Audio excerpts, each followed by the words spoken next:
Well, we're there because I want to start today by asking a question that really you can come at a lot of different angles. Because on one hand, the Browns probably have the two most impressive victories over the Bengals in the last two seasons. I don't even think that's a question. I think they do easily have the two most impressive victories over what looks like now could be a two-time defending AFC champion if they can find a way to get past Kansas City. How wide is that gap, Jason, between what is, with Kansas City now, the bar in the AFC, and the Browns who have, missed the playoffs and lost double digits the last 2 years? It's significant. Is it? There's no other way to say it. That doesn't mean you can't narrow the gap, and I do think the Browns will close that gap with Deshaun next year. I saw a lot over the weekend of talk about look at where Joe Burrow is, look at where the Bengals are, the Browns, Deshaun better work. Well, guys, that's why Deshaun's here. Imagine if Baker Mayfield was still the quarterback of this team, had the type of year he just had. Imagine what you'd be saying then. Yeah. You'd really feel like you have no hope and it's a lost cause. At least now, theoretically, you have a quarterback who can get you in that game. He did not play like it the last 6 games for the most part. He had some glimpses here and there. Obviously did not play to the level that we expected for a $230 million guaranteed quarterback. But it's still in there. And so that's where I think you have to lean on the hope that he is the piece that can narrow that gap. But certainly it exists. I saw stuff all weekend about the coaching disparity and look where the Browns are compared to the other 3. Yeah, I'd put Kevin last in the division. You have to. Right Mike now. Tomlin's been to the Super Bowl. Zach Taylor's been to the Super Bowl. John Harbaugh's been to the Super Bowl. Oh, yes, he's 4th. And it's not even really, you don't even have to think about it. No, but that doesn't. But it's almost not fair, too. I mean, you put him in other divisions, he wouldn't be the worst. He wouldn't be 4th. But he just happens to be in a division where these coaches have all been to Super Bowls. And so, yeah, I mean, I have him 4th. But, again, I don't think it's a gap that can't be closed. Let's wait and see what they do this offseason. They have to rebuild the front 7. They need another playmaker on offense. I think that there are more needs than they can fill in one offseason. I do think that. And that means guys that are here now that disappointed this year are going to be back. And you're going to be counting on them to take a step. Whether or not they can do that, we'll see. So I can understand why fans are frustrated. I don't think it's a lost cause, but certainly I understand the frustration. One of the big differences is this defense. It's stunning to me how far this defense has come in 2 years. And Bengals. Yeah. And when you watch them, they have good players. Everybody plays their role. Yeah. They communicate well. They don't have blown coverages. They never get gashed for really big plays. I'm just wondering as we're sitting here, I know it feels like the gap is a mile wide, but I'm just wondering if we get this coordinator position right, which it feels like we have, we've seen what a good coordinator can do with a mildly above average talent. They are not dripping with superstar talent over there. I don't know that the gap is as wide as it seems, particularly when you look at how well they've played them the last 2 years. Let me tell you what my perception is. My perception is that the Browns, with the added pieces that are necessary here to make this team elevate, if we can acquire those, puts in a much better position. I don't think it's drab and dreary as people think. I think that hopefully Schwartz comes in to put his stamp on the defensive side. I wish Stefanski would step away from the OC side of the thing and just run the program, right? Or perhaps even run it like Andy Reid does in Kansas City, well, where he calls some of the plays. But Andy Reid is not the primary play caller. But Bieniemy is there doing his thing, right? He is. Right. And he trusts him. Right. And this is what I think is lacking here, right? Because I'm watching all these programs all these teams that were in the playoffs, right? They had designated OCs, designated defensive coordinators, and they stood behind them, right? Yeah. We're going to win or go on this thing, right? We're going to win or go. And what happens here in Cleveland, it all gets muddled up, right? It all gets muddled up, and then there's no accountability at the end, right? There's just none. And so I just think that as I look back and scale back, I agree with Jason. I said it Friday. I'm banking on the fact that Watson is going to return to Watson at some point, right? What will we do on the other side of things? The gaps and holes that we all saw all year long that need to be filled, right? That they blindly didn't do. Right. That's got to be done. It has to be taken. Or you're the gap between Cincinnati, Baltimore and Pittsburgh is going to widen. The chasm is going to widen. What did your daughter say about the Bengals? So this is a true Browns fan so the hierarchy of the Browns know this. So my daughter Cheyenne, who's at Maryland, I said, listen, they just got back from beating Nebraska. I said, did you cut on the TV to watch Cincinnati? You know what she said? Why would I do that? I said, well, hold on. Joe Burrow did go to Ohio State. And your point is what? I was like, why do we care about Cincinnati? I'm a Browns fan, period. Yeah, I actually turned the game off. She went on about her business. Yeah, I wasn't going to watch it because I realized that Buffalo was outmatched. Uh-huh. And I just really don't have much interest in watching an AFC North team celebrate another victory. But I will say, in reading a lot of the post-game clips, I don't know. Maybe you want your team to have that edge. But I prefer my team humble and know how to win and the fact that they got all bent out of shape over the fact that the Bills had a link up that was selling. You had to do that. The NFL provided that. I'm going to tell you, as a player, I've been mad too. It's both. I've been mad too. That's exactly it. I understand that, but you also have to understand the business of the NFL. The NFL had that link available and had to make tickets available. Yeah, it wasn't somebody with the Bills sitting there going. And the way now I know the Bengals took it that way, but. You got to understand how the league works. I think it's deeper than that also, in that the Bengals are the defending AFC champs. They went to the Super Bowl last year, and nobody talked about the Bengals. And they felt disrespected. It was all about Josh Allen and Patrick Mahomes all year long. And I understand that. And I've said I thought the Bills were going to win the Super Bowl this year. It's always been the Chiefs and the Bills in the AFC. Nobody has talked about the Bengals. And now they're back, and I think that's what's got you talk about bulletin board material. Now, Jason, I played with a guy that all he did was read the paper and every magazine, every critical. And look for any perceived slight he could find. Any little bitty slight here, like, you said this. And I understand that. I mean, and I took that personally. Use whatever you can use. But at the end of the day, I don't know. We'll see. I mean, it can be a good thing. If they go on to win the Super Bowl, then maybe that's the edge that they need. You just want some class. I know our team didn't have that. We wanted them to have some kind of swagger. Right. I just wonder if this doesn't borderline where it goes from confident to cocky to arrogant. And I heard some things after the game. Yeah. The cigar, I know you guys probably saw the Eli Apple video where he's smoking the cigar in the locker room. First of all, I celebrate when you hold the championship trophy. Is that even allowed indoors anymore? I don't know. I wondered about that. I don't know that the NFL will they'll probably you do whatever you want when you are in the playoffs. But you know what? Like, do you really want to do that after a divisional playoff win? Yeah. You unwrap the cigar when you hold the trophy. Well, here's the problem. Like, Eli Apple's an Ohio State guy, so you're gonna back your guy. I'm back my guy, but come on now, Eli. You had some troubles last year. Hold on now. He had some troubles this year too. I think he's up, baby. Yeah, I know he has. In smoking that cigar, if the Chiefs are in Kansas City looking for a slight, they can watch that video and say, "Oh, these guys feel like they're here." He's doing cigar smoke. Yeah. So let's see. Let's bring the smoke. When we see the Bengals, I don't know. It's gonna be fun. My hope is that the we get a Patrick Mahomes who is 100%. I don't think there's much of a chance he'll be 100%. I think there are going to be some lingering effects. You saw the video. Come on. It certainly didn't look great.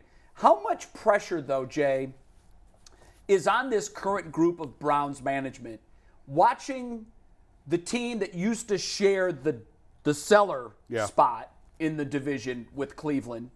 Even though they've had success and have gone to a couple of Super Bowls, they haven't won one. But Cincinnati was kind of their cousin in the AFC North. Yeah, we're down here at the bottom. Yep. Pittsburgh and Baltimore. Now their cousin is atop of everybody. How does that put more pressure on the Browns that it's not the Steelers or the Ravens now? It's the only other team in the division other than them, the Bengals, that are reigning supreme. I think it's that and the fact that the Steelers and Ravens are still there. Right. Like the Steelers still finished ahead of you, and this was the year when they were supposed to be rebuilding, rookie quarterback and all that, and they still finished ahead of you. So it's a combination of all of that, of course there's a lot of pressure. Everybody's feeling the pressure over there. I still think if you fix the front four on your defense, it's going to solve a lot of the other problems that you have.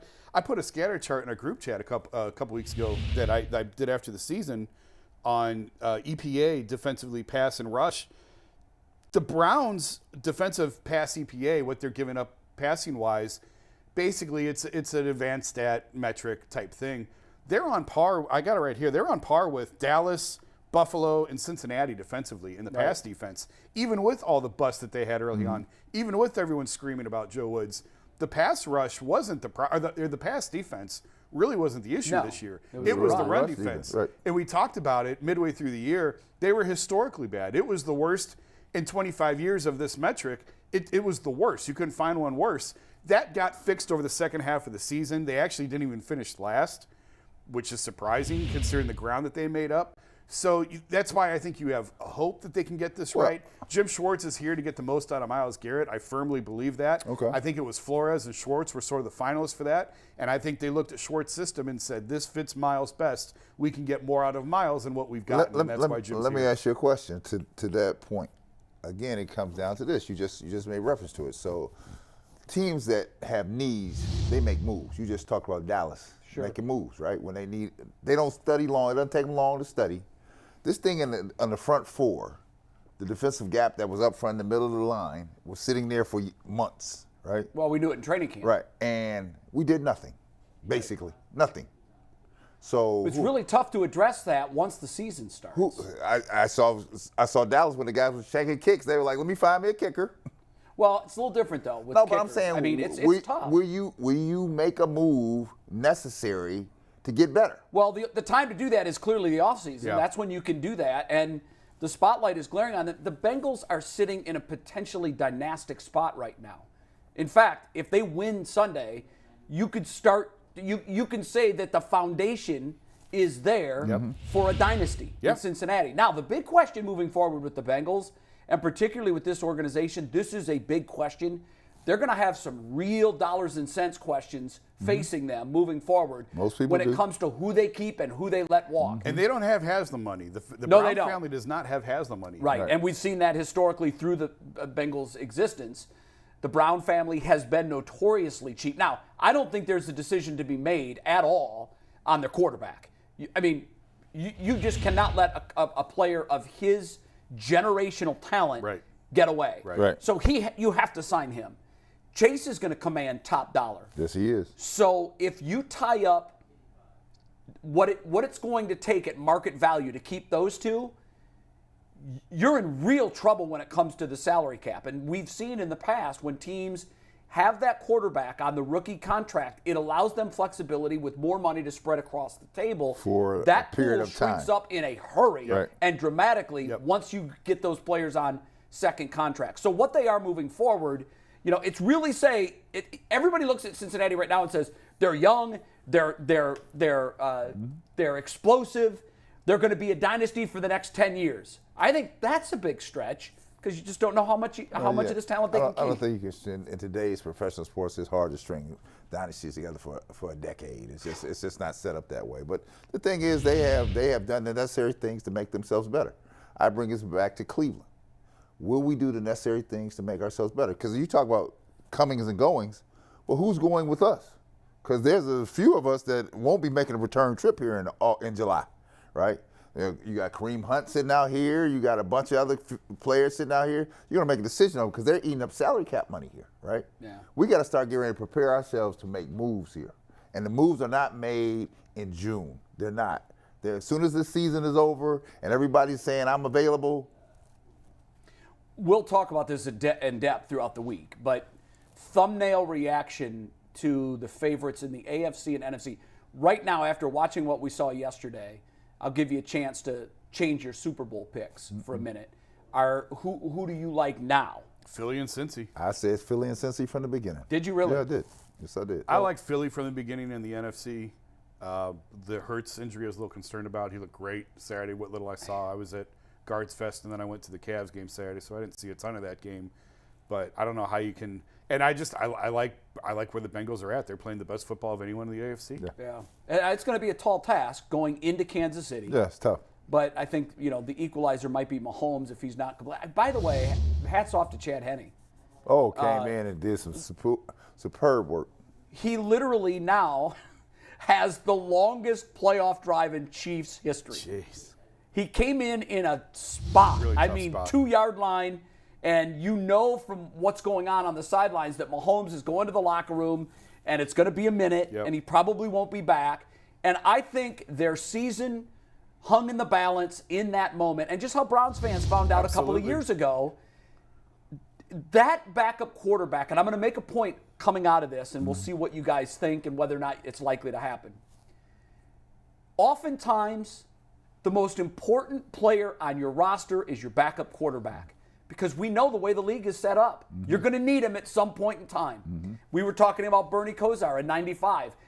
Came off the bench to relieve Troy Aikman and helped get the Cowboys to the Super Bowl. Chad Henne, a couple of years ago against the Browns, converts a huge fourth down, plays just well enough to win. Where I'm going with all of this is we saw out of Jacoby Brissett enough to know that this guy has value. Now, I know that he's probably going to receive some good offers on the free agent market. But after watching Chad Henne do his deal, it just struck me more than ever, I hope the Browns bring Brissett back. I don't think it's going to happen, but whatever extra couple of million that it would cost, what good is it if you've got this Mercedes-Benz and the engine drops out and you don't have a solid replacement to put in its place? Well, the Colts went the opposite way for years with Peyton Manning. I think Jim Sorgi was that, I could have been their backup quarterback under Peyton. So there's different ways to do it. I agree with you in theory. I'd love to see Jacoby Brissett back here. It's going to be too expensive when you talk about, we've said all offseason they have to rebuild their front seven. And they got to look at defensive tackle. They have to look at defensive end. Probably need a linebacker, receiver. It's going to get to the point, Deshaun's taking up $55 million on their cap next year. It's to the point where I don't think you can afford $10 million on a backup. Case Keenum cost him $6.5 million as a backup a couple years ago. And that was a lot. And so, I think Jacoby, theoretically, I don't think it's unrealistic to think he could get $8 to $10 million this offseason. He may get a starting job. He could. Kellen Mond's going to be their backup next year. That's why, I agree. Just That's accept why it now. Kellen Mond's and Deshaun Watson's you know what? You might be in a position where it's great that you have Deshaun Watson, but you're going to need a backup quarterback at some point in time. Every single team does. And I know they've got a lot of needs, and I understand that, but I hope there's at least conversations. I don't know what the market's going to be. You're probably right. It could be in the $6 to $8 to $10 million range. Particularly, Indy doesn't. There's a lot of teams that don't have quarterbacks. Yeah. I saw enough out of Jacoby Brissett in the 11 games that he started. Wouldn't mind being a backup. He's a serviceable He's exactly guy. what you want. He keeps his mouth shut. He's a pro. Everybody respects him in the locker room. Everybody believes in him. They have the faith in him. He's perfect. He wants to play. He wants to play. He's going to be too expensive. He wants to play. Yeah. So here, this is the question, because you're out here to beat it with these guys. When do you pose the question to bury them? What are we doing here? That's what I have not heard, right? Because you had enough time to analyze where we are, right? What are we doing here? Well, they're not going to answer anything directly. We know that from watching these guys operate in their news conferences, they give us everything but news. They give us word salad. They just vomit all kinds of words on the podium, and then afterwards you listen back to it and say, he said even less than I thought he said in real time. Because I watched back the season ender, and I thought, my God, these guys are artful dodgers. They just know how not to answer questions. So we really don't know where they stand on that. Everybody knows what the needs are. Which is a problem, because you have a dedicated fan base here that no matter what. Did you see Jim Donovan's rant a couple weeks ago? I saw it. Yeah. It was great. It was awesome. You have a dedicated fan base. They deserve the answer. We want to know. Tell me what you're thinking here. And you know what? A lot of people, I put it on my Twitter feed, most everybody was seconding exactly what Jimmy said. He got it right. Jimmy gets us. Jimmy Haslam does not. But there was a lot of defense of the Haslams, which I was kind of shocked at, or just the front office, saying, why do we need to know? What difference does it make what we know? Listen, excuse me. If we're going to the playoffs every year and this organization is having all kinds of success, we don't need to know. But that's not the case. The fact of the matter is we're on regime number 10,000. Yeah. We don't know who does what in the front office. We don't know what DePodesta's role is. We know he doesn't live here. How invested in this whole thing can he be? So I think fans do have a right to know some of this stuff. And that's what's interesting, because Chris Antonetti never says anything. Mike Chernoff never says anything. No, but they win. They never give anything up, but they win. Yes. Kobe Altman hardly ever talks, and when he does, he doesn't give up a ton. But, the Cavs are in a good spot now, so nobody says anything. Right. So that's the difference in winning and losing, because all organizations pretty much operate that same way, where GMs GMs don't talk very But much, Jay, and when they the do, they don't difference say anything. is all organizations aren't mired in a 30-year losing streak. Right. No. So At some- obviously, with losing comes questions. How fun do you think the post-mortem news conference is going to be today in Dallas? Woo! I mean, McCarthy, I don't know how safe his job is. And I'll tell you what. What the hell was that last play of the game, by the way? That was crazy. That was That crazy. was amazing. Has anybody seen That was Ezekiel amazing. Elliott since that play? Hold on. I'm worried about his safety. I mean, in fairness, you got 75 yards in one play. So Watch Zeke. Bam!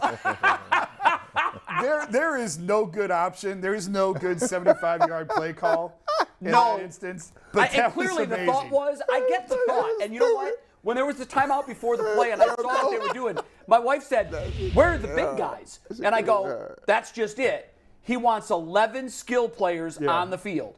That's 11 fast, hard-to-tackle players. I don't know what he's got up his sleeve here, but they've worked on this. Right. And I'd be very nervous if I was San Francisco. And Nope. I mean, poor Zeke. these are- he was a sacrificial these- lamb. At least have the real center out there. These I are, know. these are the shenanigans I'm talking about. But then, as soon as the ball was caught, the receiver is absolutely depleted. I mean, you don't even see that in the play, but poor Zeke. I can tell you this. That's a meme forever. Yeah, forever. I can tell you this. If that's Chopping his feet like, here I it know. goes. I practiced this. I'm ready. Boom. I'm not ready. if Dak Prescott thought Shady McCoy was on him for the last month and a half. Oh, my I God. can't wait to tune in this Well- afternoon because Shady McCoy gonna go deep on Dak Prescott. Deep. Yeah. There's a lot of folks that are dancing on Dallas' grave. I saw this. This is what I saw in the Dallas game. The look on Dak Prescott's face and the kicker's face. I was like this. Let me go start cooking the dinner because Dak threw two this not gonna critical happen. picks Yeah. that you just can't throw. Like you don't And see these dudes standing there. San Francisco's got a great club. They really do. Their defense is Best phenomenal. defense in the Both league. of those defenses are Excellent. so good. Yeah. So good.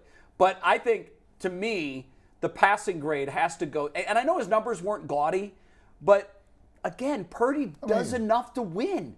He's got so much talent around him. That's Just- the deal. Just I don't know make, he does. Just don't make the big mistake. That's the deal. Yeah, And that's what of he putting does. him in the Hall of Fame. Yeah. If you put him a minute and a half on his own 20, Oh, yeah. got to have it. Yeah, I don't think he's you're not coming getting through. it No, done. we haven't had to see that yet, and we may find out. I know this.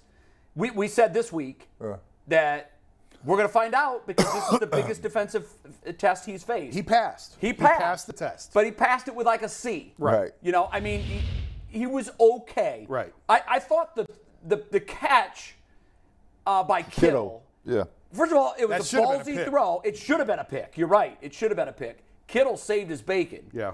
But, you know, so many times throughout this 8-game stretch or whatever it's been, he's made these onion throws where Yep. I'm like, wow. Yeah. And that I think is coming from being empowered by Kyle Shanahan, who's this quarterback whisperer who some way, somehow, and I think Stefanski's probably kind of a poor man's version of that. When you look at what he got out of Baker, Yeah. what he got out of Brissett. Absolutely. This could have changed on a dime when Trayvon Diggs missed the interception on the goal line, right? So there were so many things could have swung Yeah. the other way. You'd be saying a different story. Sure. The question is, you know, listen, he's moving on. Everybody's going home. That's it. He's still here. He's one of four. Right. He's Yep. still one here. of four. Right. And I couldn't help but ask myself this question, and I know we've talked about it ad nauseum. Chris Rose is coming on the program.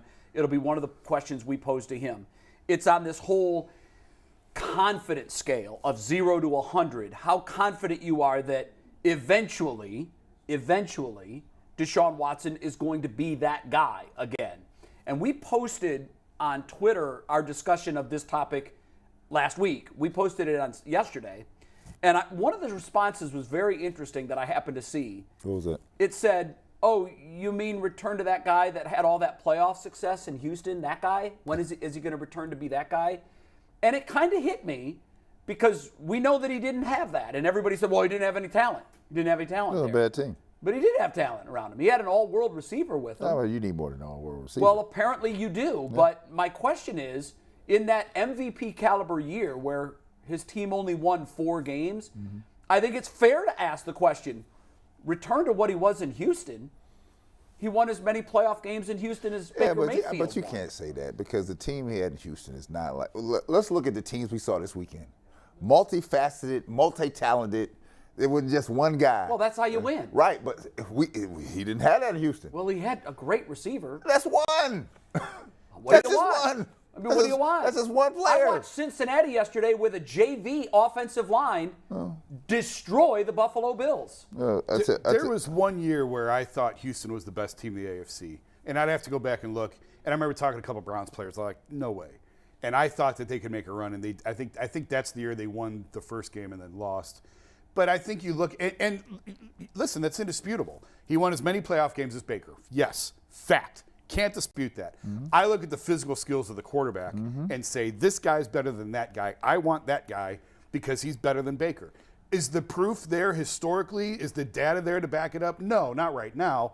But he's still young, and you hope that can change. I mean, what scares me, though, is in that same vein, when he was doing what he was doing in Houston, you had a guy in Philadelphia that was doing the same thing and is roughly the same age who is fighting for his NFL life today.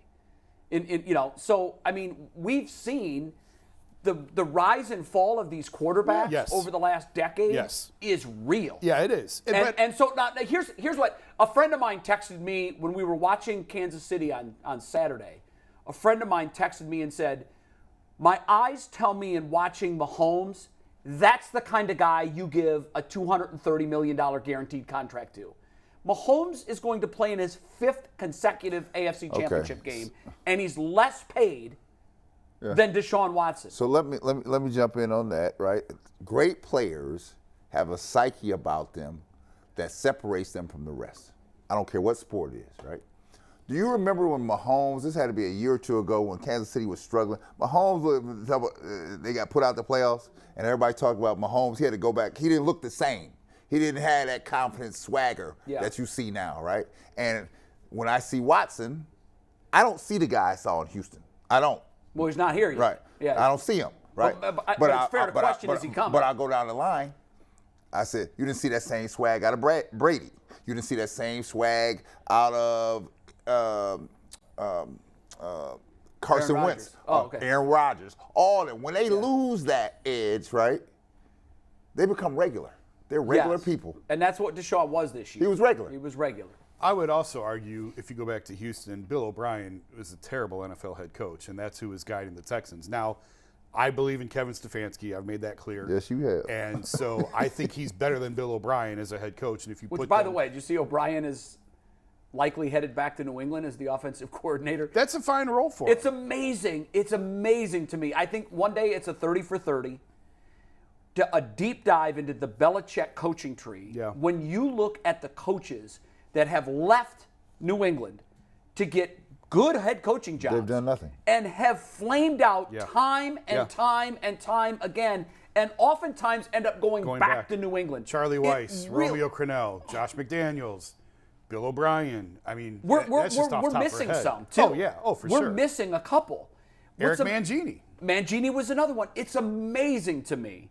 And it really, to me, it speaks. I watched the Nolan Ryan documentary over the weekend, which is fabulous. I strongly recommend it to any baseball fans. If you've forgotten how dominant he was, it reminds me of this. When you think about Ryan, as this is the argument I use to make, is he is the greatest power pitcher of all time, period, end of discussion. I've got stats for years that would back that up. But one of them is he not only has the most no-hitters, 7, which is 3 more than anybody else. He's got the most one-hitters, the most 2-hitters, and the most 3-hitters in the history of Major League Baseball, and has this is the cherry on top, he has the lowest batting average against in the history of Major League Baseball for any pitcher. Oh, wow. He also has the longest career ever, 27 years. That separates Nolan Ryan from all the other power pitchers. Yeah. Like this coaching tree argument separates Bill from every other coach. Yeah. It was all Bill. And they thrived and flourished under his tutelage, and the second they left the nest, they flopped miserably, even taking with them what they had learned from Bill. And that's why it's so fascinating. I was thinking about this morning. A guy has a good run as a coordinator. He's instantly snatched up as a head coach. Just because you're a good coordinator doesn't make you a good head coach. Oftentimes it doesn't. We've seen Zach Taylor. Zach Taylor went from I think he was the quarterback's coach to a head coach of the Bengals. So it's just because a guy has a good run as a coordinator does not necessarily mean he's going to be a head coach. It's just interesting to me how it's so hard to predict what the difference is when it's you in charge, when it's your job to run. Because you really are the CEO. And there's no 2 or 3 intangibles that you look for and say he's got that, and that. Okay, it's going to work. Like I like Stefanski. I think he's going to work, but I can't sit here and guarantee it, obviously. But I see the intangibles that I think I would want in a head coach. What's he going to work as a head coach? As the HC? No, I still think 100%. Yeah, I still like him as the head coach. But do you like him as the OC? I like him as the play caller. I'm in the minority. I think he should stay as the play caller. Tell me why. 7 of the 8 teams that played last weekend were offensive minded. No, just tell me why. I'm telling you why. 7 of the 8 teams that played this past weekend were offensive minded head coaches in charge. Half of them that call their own plays. There's no right or wrong way to do it. Dayball doesn't. Nick Sirianni does not. Kyle Shanahan does. Andy Reid does. He splits it. So Jason, do you think he does a good job of doing both? I think he needs to be more involved. I think he should have been more involved on the defensive side. Can you do both? Yes, absolutely you can do both. But I also think a big reason why Jim Schwartz is here is so that he doesn't have to mess with the defensive side. Right. I've heard stories about how little Kyle Shanahan is involved defensively. He's not involved at all on the defensive side of the ball. Yeah, he's got a great DC. And he trusts his defensive coordinator, and they have a great defense. I think that's why Jim Schwartz is here, to put that trust in him, to fix it and get it right, to where he doesn't have to be involved. Right. It falls on him. We've established that. He's the head coach. It falls on him. If he can get it set and fixed to the point where he doesn't have to worry about it, all the better. And I think that's where they're trying to get this thing to. But I think we make too much out of the play calling. I really do. There's no one way to do it. There's teams that have had success with a head coach as a play caller. There's teams that had success with a head coach not being the play caller. We also have to remember, too, we tend to think that, Stefanski was with the Vikings for a million years. He only called plays 1 year. 1 year. Yeah. He was a play caller in Minnesota. And so we have to take that into account, too. He's still learning how to handle the game management. I think he's done a nice job as the play caller. I think he's gotten more out of Baker than anybody else. Baker did have a great rookie year. Kevin was great with him. He got more out of Jacoby Brissett than anybody else. So we just assume Alex Van Pelt would have the same type of success. I look at it and go, we know this is working. Why would you change it? You just have to fix the defensive side. If the defensive side was better, nobody would be arguing about this. Let's bring in Chris fix Rose. The defense.